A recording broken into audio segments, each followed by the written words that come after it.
नमस्कार दोस्तों, स्वागत है आप सभी का एक बार फिर से। एसबीआई क्लर्क बहुत इंपॉर्टेंट एग्जाम होता है। हर एक स्टूडेंट इसकी तैयारी कर रहे होते हैं। एज अ टीचर इसके हमेशा मैं वीडियोस जरूर आपको बना के प्रोवाइड करता रहता हूं। लेकिन आज हमारे साथ एक ऐसे कैंडिडेट हैं जो ऑलरेडी उस पोस्ट में है, तो वो आपको शायद मुझसे थोड़ा बेहतर बता पाए, क्योंकि उन्होंने वो अनुभव किया होता है जो एज अ टीचर हम उनको गाइड कर रहे होते हैं। मॉक टेस्ट की वैल्यू क्या है, प्रीवियस ईयर पैटर्न क्या होता है, या मैं कहूं कि रिवीजन की कितनी बड़ी भूमिका होती है, सब्जेक्ट वाइज आपकी स्ट्रेटेजी क्या होती है, मैथ्स की स्ट्रेटेजी इन्होंने कैसे करी है, आप कैसे कर सकते हैं, वो सारी बातें आज ये बताने वाले हैं।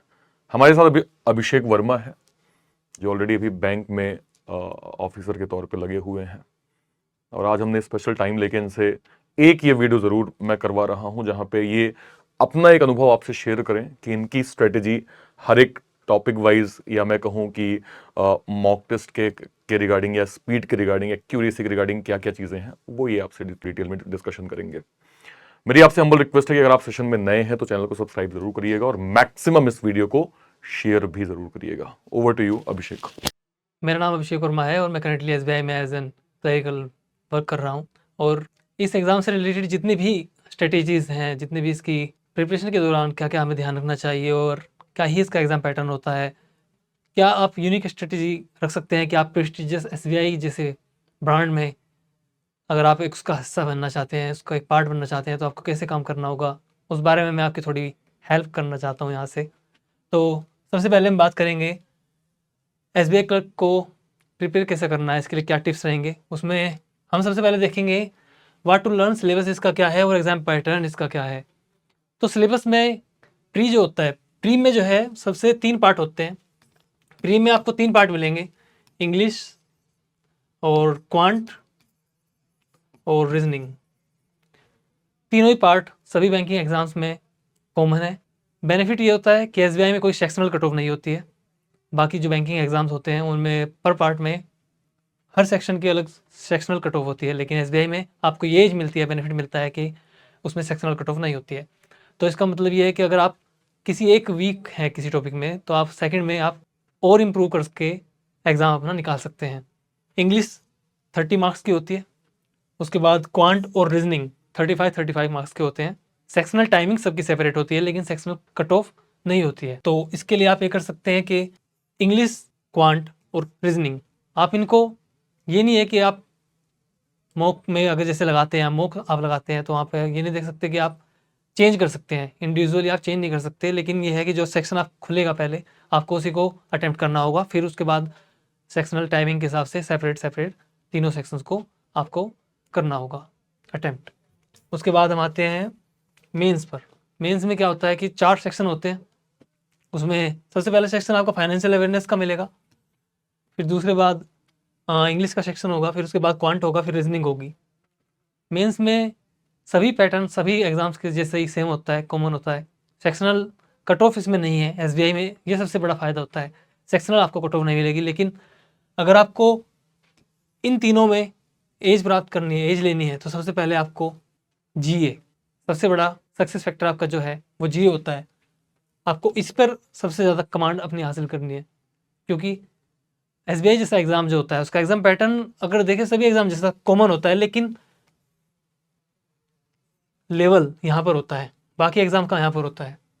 लेवल के हिसाब से एसबीआई सबसे टफ एग्ज़ाम होता है आईबीपीएस के थ्रू जो कंडक्ट होता है। उसके बाद मेंस में फाइनेंशियल अवेयरनेस सबसे ज़्यादा इसमें वेटेज रखती है। बैंकिंग अवेयरनेस उसके बाद होती है। फाइनेंशियल अवेयरनेस, करंट अफेयर्स, ये सब ज़्यादा एज रखते हैं। फिर आपको रखना है कि इंग्लिश में इंग्लिश, क्वांट और रीजनिंग तीनों ही टॉप लेवल के क्वेश्चन आपको लगाने हैं। तीनों ही टॉप लेवल की आपकी प्रिपरेशन होनी चाहिए अगर आपको एसबीआई का एग्ज़ाम निकालना है। एसबीआई सबसे ज़्यादा डिमांडिंग एक बैंक, आपको पता ही है कितना प्रेस्टिजियस है। उसी के हिसाब से आपको प्रिपरेशन करनी होगी अगर आपको इसका एक पार्ट बनना है। उसके बाद सिलेबस में सभी बैंकिंग एग्जाम्स का जो सिलेबस होता है वही सब सेम सिलेबस होता है, उस पर हम ज़्यादा डिटेल्स में अपन नहीं जाएंगे।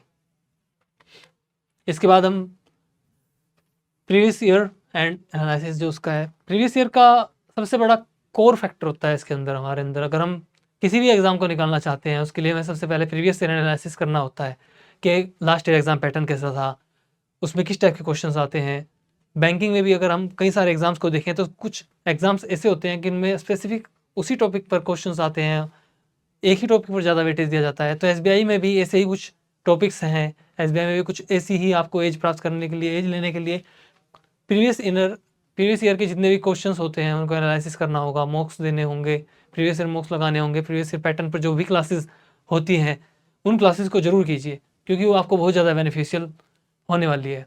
स्मार्ट स्टडी प्लान, अगर आपको यूनिक बनना है तो आपको कुछ ना कुछ यूनिकनेस अपने अंदर लानी होगी। यूनिक बनने के लिए, स्मार्ट बनने के लिए ये नहीं है कि आप डेली ही 10 घंटे पढ़ाई कीजिए। इसका कोई बेनिफिट कई बार होता भी है, कई बार नहीं होता है। मैक्सिमम टाइम अगर आपको सक्सेस प्राप्त करनी है तो आप ये देखेंगे कि अगर 100 बच्चे हैं उसमें से 30 बच्चों का सिलेक्शन हो रहा है तो उसमें से ज़रूरी नहीं है कि वो 12 घंटे की स्टडी कर रहे होंगे।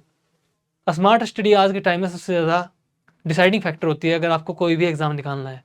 स्मार्ट स्टडी के लिए आप क्या कर सकते हैं, मेरी जैसे स्मार्ट स्टडी के बारे में बताऊं तो ये जैसे कि पर डे आप पर डे का अगर देखेंगे, पर डे अगर आपको 12 घंटे मिलते हैं, अगर आप 16 घंटे मान लीजिए आपको मिलते हैं, 8 घंटे आप अगर सोते हैं तो 16 घंटे में से आपको पर डे 10 घंटे नहीं पढ़ने हैं, आपको 6 घंटे पढ़ने हैं। मान लीजिए आपके पास 6 घंटे हैं, तो आप कैसे स्मार्ट स्टडी करेंगे? अगर आप उस चीज़ को देख करके फोकस करके अपने आप को प्रिपेयर करेंगे तब आप ज़्यादा बेनिफिशियल आपके लिए होगा और आप अपने आप को ज़्यादा रेडी कर पाएंगे। अगर आप सोचेंगे कि मेरे पास कम टाइम है और मुझे ज़्यादा चीज़ प्रिपेयर करनी है, तब आप अपने आप को ज़्यादा ही एफिशिएंसी अपने अंदर डेवलप कर पाएंगे।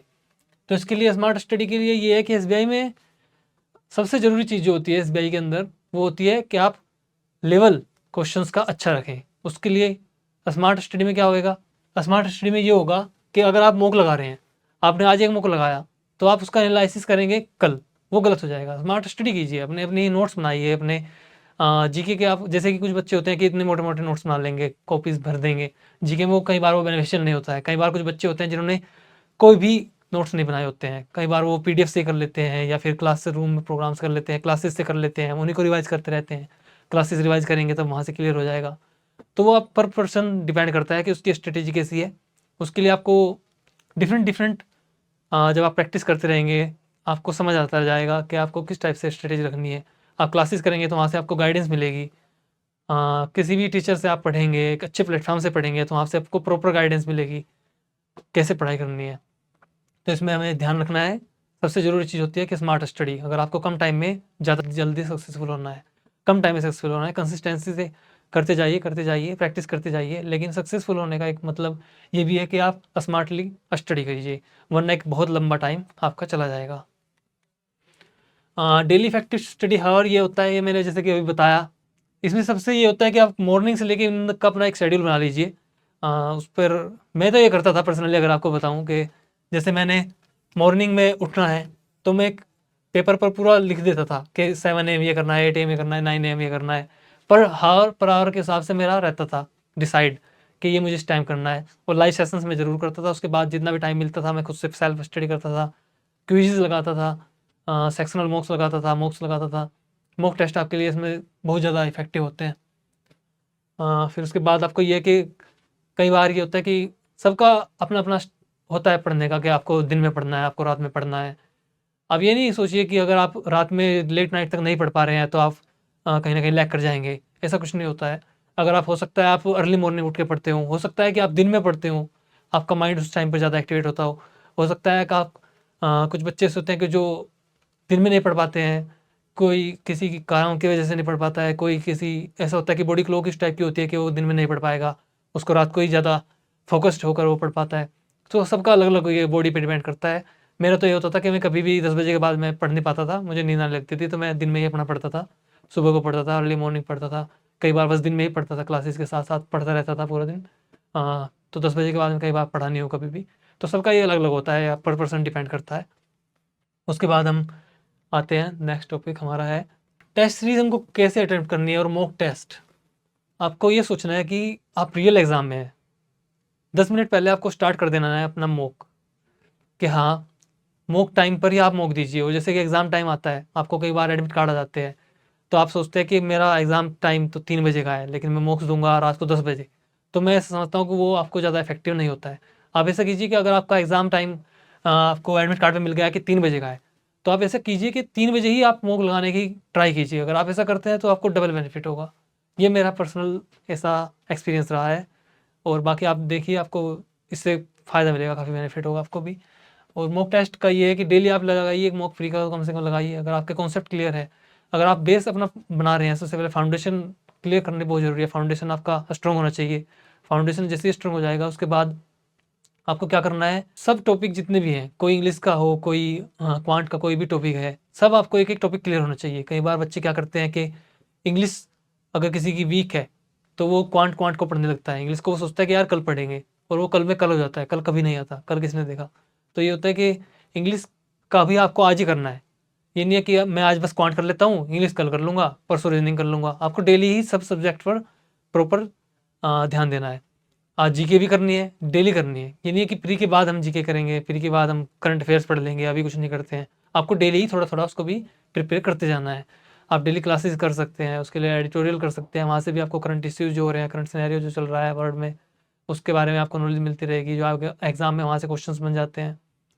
और ये होता है कि हम कोई टॉपिक छोड़ देते हैं। क्वांट का ये है कि जैसे कि हमने आज कुछ बैंकिंग एग्जाम में, जैसे कि प्रोबेबिलिटी है और डाइसिस वगैरह के क्वेश्चंस भी कई बार आ जाते हैं, प्रोबेबिलिटी आ जाती है, तो बच्चे उन क्वेश्चंस को कभी भी अटेम्प्ट नहीं करते हैं और ना ही वो टॉपिक पढ़ते हैं। उससे क्या होता है, कॉम्बिनेशन परमुटेशन के क्वेश्चंस भी आ जाते हैं। मेंस में तो डीआई प्रोबेबिलिटी तक आ जाती है, पूरी डीआई की डीआई प्रोबेबिलिटी पर आ जाती है। तो बच्चे क्या करते हैं, उन क्वेश्चंस को छोड़ना पड़ता है, क्योंकि उन्होंने वो टॉपिक की कॉन्सेप्ट क्लैरिटी नहीं की है।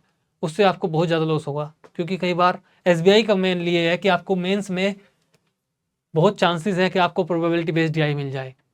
और मेरा एग्ज़ाम, अभी करंट एग्ज़ाम जो मैंने दिया था एसबीआई का मेंस, उसमें ये था कि आपको डीआई भी 2 क्वेश्चंस, डीआई पर भी 2 क्वेश्चंस मिल रहे थे।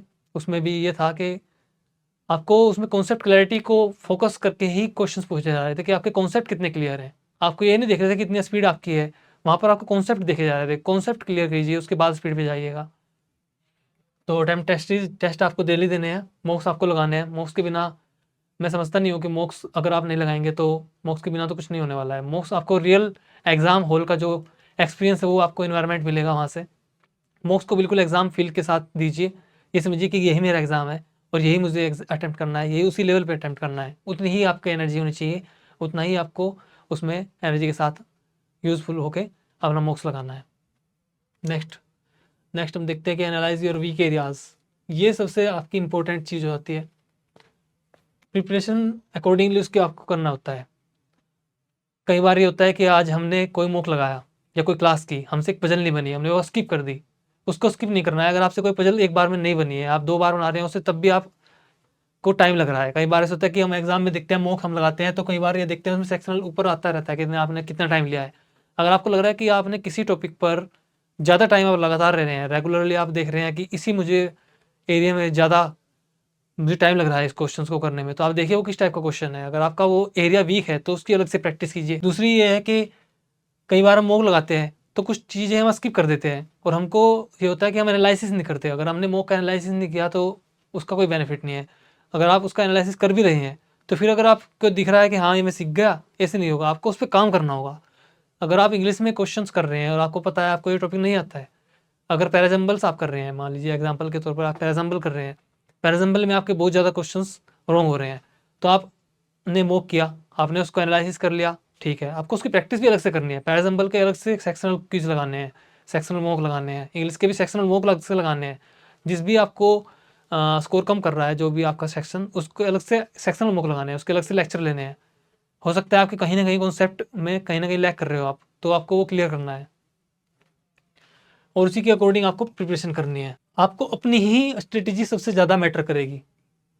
सबसे ज़्यादा आपको जो बेनिफिट होगी वो आपकी स्ट्रेटेजी होगी, लेकिन उसके लिए आपको दूसरों से सीखना होगा। अगर हम खुद से ही हर चीज़ सीखने लग जाएंगे तो हमें बहुत ज़्यादा टाइम लग जाएगा। हमें हर चीज़ खुद से नहीं सीखनी है, हमें दूसरों से भी सीखना है। हम खुद से अगर हम चीज़ को इम्प्लाई करने लगेंगे तो उसमें हमें बहुत ज़्यादा लंबा टाइम लगेगा और उसमें में हमारे एग्ज़ाम्स की भी बहुत ज़्यादा निकलते चले जाएंगे। इससे अच्छा होगा कि हम खुद को दूसरों की गलती से भी सीखना है। दूसरों के अगर कोई हम देख रहे हैं कि स्ट्रेटेजी उसको ये है, हमें वो भी देखनी है और फिर अपनी एक अलग स्ट्रेटेजी बनानी है। दूसरों से सीख कर भी हमको स्ट्रेटेजी बनानी है। उसमें ये होगा कि आप शॉर्टकट बनाइए। जैसे कि मान लीजिए आप कोई क्वांट कर रहे हैं क्वेश्चन, स्पीड मैथ कर रहे हैं, स्पीड मैथ को आपको डेली लगाना है। सिंप्लीफिकेशन हो गया, उसमें रेशियो के क्वेश्चंस होते हैं, आप ट्राई कीजिए कि रेशियो को अच्छे से पढ़िए। उससे क्या होगा, हम जितना ज़्यादा क्वेश्चंस में उन चीज़ों को इम्प्लीमेंट कर पाएंगे उतना ज़्यादा हमारे लिए बेनिफिट होगा। शॉर्टकट के लिए सबसे बड़ी तो चीज़ ये है कि आप अपने ही जब आपके कॉन्सेप्ट क्लियर होंगे तब आप शॉर्टकट बना पाएंगे। क्योंकि मैं समझता हूँ, मैंने ये देखा है कि जब तक मेरे कॉन्सेप्ट नहीं मुझे आते थे, मैं उतनी ज़्यादा प्रैक्टिस नहीं की थी, तब तक मेरे से कोई शॉर्टकट नहीं बन पाए। फिर धीरे-धीरे आप शॉर्टकट बना सकते हैं क्वेश्चंस में, क्योंकि आप वो मॉडिफाई खुद से कर सकते हैं कि हाँ, ये इस चीज़ को ऐसे मैं करूँगा तब ज़्यादा अच्छे से मैं इसको जल्दी से कर पाऊँगा। तो उसके लिए आपकी प्रैक्टिस होनी चाहिए। सबसे पहली चीज़ होती है प्रैक्टिस, फिर उसकी शॉर्टकट आप खुद से डेवलप कर पाएँगे। उसके साथ-साथ ट्रिक्स भी वहीं से आएँगी। ट्रिक्स के लिए आपको अच्छे से पढ़ना होगा, अच्छी फैकल्टीज़ से पढ़ना होगा, एक्सपीरियंस फैकल्टीज़ से पढ़ना होगा। धीरे-धीरे वहाँ से आपको ट्रिक्स मिलेंगी, कैसे आपको इसको सोल्व करना है, उसके लिए क्या स्ट्रैटेजी होनी चाहिए, क्वेश्चंस कैसे करने हैं, वो सब चीज़ें आपको धीरे-धीरे समझ में आने लग जाएँगी। मेरा ये रहता था कि जैसे मैं मॉक लगा रहा हूँ, तो आपको मॉक अटेम्प्ट करने का क्या तरीका होना चाहिए, वो भी धीरे-धीरे समझ आएगा। वो सब प्रैक्टिस से होगा। जब आप कोई एग्ज़ाम की प्रिपरेशन करेंगे, उसको टाइम देंगे, वहाँ से आपको समझना धीरे-धीरे आ जाएगा कि इस चीज़ में, इस मॉक में कौन-सा पार्ट को पहले अटेम्प्ट करना है, डीआई पहले अटेम्प्ट करनी है कि अरिथमेटिक पहले अटेम्प्ट करनी है, कि नंबर सीरीज़ पहले अटेम्प्ट करनी है। ऐसे ही आपको इंग्लिश में भी समझना होगा कि आपको क्या पहले अटेम्प्ट करना है। वो आपको प्रैक्टिस से आएगा। आप ट्रिक्स सीखिए, आप शॉर्टकट देखिए, आप टीचर्स से सीखिए। वो जैसे मॉक कराते हैं, तो जैसे ही क्वेश्चंस कराते हैं, तो सबसे पहले स्लोग्स कराते हैं, मिसलेनियस कराते हैं, फिर बाद में पज़ल कराते हैं और आपको ये बोलते हैं कि पज़ल सबसे बाद में कीजिए। लेकिन पज़ल का वेटेज ज़्यादा है, इसलिए पज़ल के सेशंस आप ज़्यादा से ज़्यादा कीजिए, डेली कीजिए, लाइव कीजिए। उससे ये होगा कि आप पज़ल जो 80% वेटेज रखती है रीज़निंग सेक्शन में, आप वहाँ से ग्रोथ कर पाएँगे। ऐसे ही मैथ का होता है। मैथ में आपको पता है कि अरिथमेटिक के बिना कुछ नहीं होने वाला है, डीआई के बिना कुछ नहीं होने वाला है। डीआई भी अरिथमेटिक बेस्ड होती है, तो इस वहाँ पर अरिथमेटिक हमारा क्लियर होना चाहिए कॉन्सेप्ट। उसके लिए कॉन्सेप्चुअल क्लियरिटी होनी चाहिए। नंबर सीरीज़ है अरिथमेटिक में, अरिथमेटिक से अलग नंबर सीरीज़ है, और स्कोरिंग टॉपिक में हमारे पास सिम्प्लीफिकेशन है। उसकी प्रैक्टिस कीजिए, रेगुलर प्रैक्टिस कीजिए, डेली प्रैक्टिस कीजिए। वहाँ से आपको ट्रिक्स मिलेंगी कि हम किस प्रकार से सिम्प्लीफिकेशन की ये ट्रिक्स, रेशियोज़ की ये ट्रिक हम अरिथमेटिक में कैसे यूज़ कर सकते हैं, और फिर उसके साथ हम डीआई को कैसे ईज़िली सोल्व कर सकते हैं। वहाँ आपको टाइम बचेगा। बैंक एग्ज़ाम्स में मेनली जो सबसे बड़ा डिसाइडिंग फैक्टर होता है वो टाइम होता है। टाइम मैनेजमेंट अगर आपने सीख लिया एग्ज़ाम्स के अंदर, तो आप आसानी से सारे के सारे एग्ज़ाम निकाल लेंगे। अगर आप टाइम में लैग कर रहे हैं, स्पीड में कम कर रहे हैं, स्पीड में आपकी लैकिंग हो रही है कहीं न कहीं, तो वो फिर आपके लिए थोड़ा मुश्किल होगा। उसके लिए आपको प्रैक्टिस करनी होगी और ये क्लासेस करनी होंगी। वहाँ से आपको बाहर से भी सीखने को मिलेगा कि फैकल्टीज़ आपको अपने एक्सपीरियंस के थ्रू बताएँगी, मॉक्स आपके लिए वहाँ से आपको मिलेगा। ये आपको करने होंगे, और शॉर्टकट्स जो हैं, उसके ट्रिक्स जो हैं, वो भी आपको काफ़ी बेनिफिटली वहाँ से आराम से मिल पाएँगे। नेक्स्ट हम देखते हैं कि स्पीड और एक्यूरेसी। सबसे पहले आपको एक्यूरेसी मेंटेन करनी होगी। एक्यूरेसी कैसे मेंटेन होगी? प्रैक्टिस से। प्रैक्टिस कहाँ से आएगी? जब आप प्रैक्टिस कैसे कर पाएँगे? अगर आपके कॉन्सेप्ट क्लियर होंगे। सबसे पहले आपको कॉन्सेप्ट क्लियर करने हैं, फिर उस पे प्रैक्टिस करनी है, फिर उसके बाद एक्यूरेसी को मेंटेन करना है। प्रैक्टिस के साथ एक्यूरेसी जब मेंटेन करने पे आपका ध्यान रहेगा, उसके बाद स्पीड धीरे-धीरे आनी शुरू हो जाएगी। स्पीड पर सबसे बाद में जाना है, सबसे पहले आपको एक्यूरेसी होनी चाहिए। एक्यूरेसी अगर आपकी नहीं है, तो प्रैक्टिस अगर आप करते जाएँगे और स्पीड के साथ-साथ करते जाएँगे, एक्यूरेसी आपकी है नहीं, तो कोई भी, ना ही आपके मॉक में आपके अच्छे नंबर मिल पाएँगे, ना ही आपको एक्यूरेसी के बिना तो स्पीड का भी कोई फ़ायदा नहीं है। क्रैश हो जाएँगे फिर आप, मॉक में भी क्रैश हो जाएँगे, एग्ज़ाम हॉल में भी क्रैश हो जाएँगे। सबसे पहले आप अपने स्पीड के साथ-साथ एक्यूरेसी का भी बॉन्डिंग बना के चलिए। उसके लिए आपका कॉन्सेप्ट बहुत अच्छे से बेस आपका क्लियर होना चाहिए। हर टॉपिक आपका क्लियर होना चाहिए। उसके लिए आप प्रैक्टिस कीजिए जितनी क ज़्यादा कर सकते हैं। नेक्स्ट हम देखते हैं रिवीज़न। रिवीज़न तो ऐसा है कि करत करत अभ्यास के सुरमत हो सुजान। ये वाला आपने सुना ही होगा दोहा जो है। अ, रिवीज़न का तो बिना रिवीज़न के कुछ नहीं होता है। आप जैसे कि प्रैक्टिस की जितना ही, रिवीज़न भी उतना ही इम्पोर्टेंट है। अगर आप प्रैक्टिस करते जाएँगे, आपने ये कर लिया, आपने वो कर लिया, लेकिन आपने रिवाइज़ नहीं किया है। आपको कई बार होता है कि आप सोचते हैं कि आपको सब कुछ आता है, लेकिन आप एग्ज़ाम से कुछ टाइम पहले पर ही, 1-2 दिन पहले आप सोचते हैं सब कुछ भूल गए हैं, क्योंकि आपने सही टाइम पर, टाइम टू टाइम रिवाइज़ नहीं किया है। ऐसे ही आपको सीए में करना होता है। सबसे ज़्यादा करंट अफेयर्स, जनरल अवेयरनेस, उनको आपको वीकली बेसिस पर तो रिवीज़न करते ही रहना है। जैसे कि आप नया पढ़ते जा रहे हैं, तो एक दिन पहले का जो आपने पढ़ा है उसको एक बार देख लीजिए, रिवाइज़ कर लीजिए। ऐसे ही सेम हमारे कॉन्सेप्ट जितने भी होते हैं, क्वांट के कॉन्सेप्ट हैं, रीज़निंग में सिलोगिज़्म है, उन सब के कॉन्सेप्ट जो भी होते हैं, इक्वलिटी है, सबके जो कॉन्सेप्ट होते हैं, कॉन्सेप्ट क्लियर कीजिए, कॉन्सेप्ट का फिर रिवीजन कीजिए। कई बार आपको होता है कि आप लैग कर जाते हैं। आपने मेंस में सबसे ज़्यादा देखने को मिलेगा, वहाँ पर डिफरेंट कॉन्सेप्ट के एक-एक क्वेश्चंस होते हैं। एक-एक क्वेश्चंस अलग-अलग टॉपिक से होते हैं, क्योंकि इतने ज़्यादा टॉपिक्स बैंक में होते हैं, और मेंस में क्वेश्चंस इतने ज़्यादा होते हैं, तो आपको वहाँ पर एक-एक क्वेश्चन, कई बार होता है कि एक-एक क्वेश्चंस 5-5 नंबर का, एक मशीन इनपुट आउटपुट जैसे कि उसमें एक टॉपिक होता है, तो आपने वो देखना है कि किस टॉपिक पर आता है। फिर वहाँ से आपको प्रैक्टिस अगर आपने कर रखी है लेकिन आपने रिवीजन नहीं किया उस टॉपिक का, तो आपको कई बार हो सकता है कि वो लैग कर जाए, आपको समझ नहीं आएगा कि यार ये था तो मैंने पढ़ा तो था लेकिन मुझे याद नहीं आ रहा है कि कैसे करना है, मैं भूल गया हूँ इस कॉन्सेप्ट को। कई बार उसमें फॉर्मूले भी होते हैं, कंपाउंड इंटरेस्ट, सिंपल इंटरेस्ट। तो अगर आपने रिवीजन नहीं किया है टॉपिक, आपको मैथ में भी उतना ही रिवीजन करना है और रीजनिंग का भी थोड़ा बहुत रिवीजन करना है, लेकिन सबसे ज़्यादा आपको GA, CA, current affairs, general awareness और इंग्लिश का तो आपको रिवीजन करना ही करना है। कंसिस्टेंट, ये एक वर्ड नहीं है, ये आपकी लाइफ का डिसाइडिंग फैक्टर है। आपकी लाइफ इसी पर डिपेंड है। ये यहाँ तक ही नहीं है कि आपको एग्ज़ाम ही निकालना है, उसके बाद तक भी आपको फाइनली लाइफ टाइम तक ये आपको याद रखना है। इसके लिए आपको सबसे ज़रूरी चीज़ जो होती है वो ये है कि आपको यहीं से लेके चलना है, अपने बेस से ही। अगर आप एग्ज़ाम प्रिपेयर कर रहे हैं, आज किसी एग्ज़ाम के लिए प्रिपरेशन कर रहे हैं, अगर आप वहीं पे कंसिस्टेंट नहीं है तो आपको लाइफ में भी आगे आने वाले टाइम में भी बहुत ज़्यादा प्रॉब्लम होने वाली है। अगर आप आज से ही अपने आप को चेंज करते हैं, कंसिस्टेंट रहिए, डेली की क्लासेस कीजिए, जो भी क्लासेस हो रही हैं, डेली न्यूज़पेपर पढ़िए, डेली एडिटोरियल करिए, डेली करंट अफेयर्स करिए, एक अपने टाइम के अकॉर्डिंग करिए। जैसे कि मैंने स्टार्टिंग में बताया कि आपको एक चार्ट प्रिपेयर कर लेना है डेली का, उस पे आपको लिख लीजिए कि इस टाइम मुझे ये करना है, इस टाइम मुझे ये करना है, और उसको कंसिस्टेंटली, अगर आपको कोई अर्जेंट ज़्यादा ऐसा कोई काम नहीं है तो आप डेली उसको करिए। ये नहीं है कि मुझे सोना है, मुझे इस टाइम आज चलो खाना खा लेता हूँ, कल पढ़ लूँगा इस टाइम पे, और फिर परसों फिर खाना खा लेता हूँ और उससे अगले दिन फिर पढ़ लूँगा इस टाइम पर। ऐसा नहीं करना है आपको। एक डेली आपको फिक्स टाइम रख लेना है कि हाँ, मुझे मॉर्निंग में उठते ही कम से कम वो क्या पढ़नी है, मुझे डेली उठते ही कम से कम एडिटोरियल तो पढ़ना ही है, एडिटोरियल क्लास तो मुझे करनी है। तो आप वहाँ से कंसिस्टेंट हो पाएंगे, उससे डेली आपको हैबिट बनेगी एक। जैसे ही वो हैबिट आपको बन जाएगी, फिर आप धीरे धीरे उसमें इंप्रूवमेंट होने लगेगा आपके। फिर उसी का फ़ायदा आपको मॉक्स में भी दिखेगा। आप कंसिस्टेंट होंगे, डेली मॉक्स करेंगे तो वहाँ पे भी आपको उसका फ़ायदा दिखेगा, और साथ में उसका फ़ायदा आपको एग्ज़ाम में भी दिखेगा, क्योंकि आपको लगेगा कि हाँ, मैंने कंसिस्टेंटली फॉलो की तो इस वजह से आज मैं अच्छे से कर पा रहा हूँ।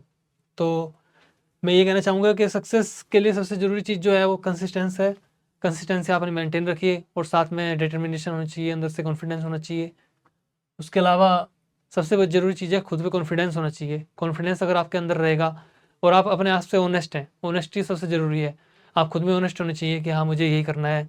आपके एक्सक्यूज़ेज़ नहीं होने चाहिए। अगर आप एक्सक्यूज़ेज़ के पीछे ध्यान देंगे तो आप यानी कि खुद से लॉयल नहीं है, खुद से आप ऑनेस्ट नहीं है। ऑनेस्टी होनी चाहिए अपने अंदर, तभी आप सक्सेसफुल हो सकते हैं। मन से आनी चाहिए वो चीज़।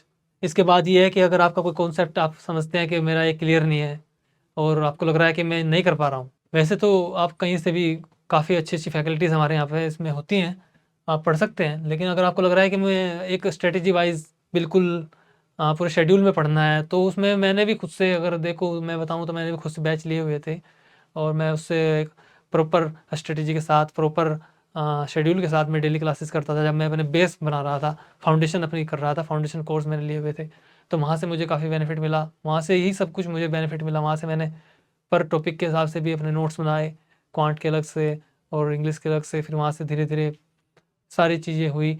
उससे पहले आपको, अगर आपको ज़रूरत पड़ती है तो आप लीजिए, इसमें कोई वो नहीं है। आप खुद पे इन्वेस्ट कर रहे हैं तो उसमें मैं समझता हूँ कि आपको रिटर्न भी कहीं ज़्यादा परसेंटेज में रिटर्न मिलेगा, अगर आप खुद पे इन्वेस्ट करते हैं।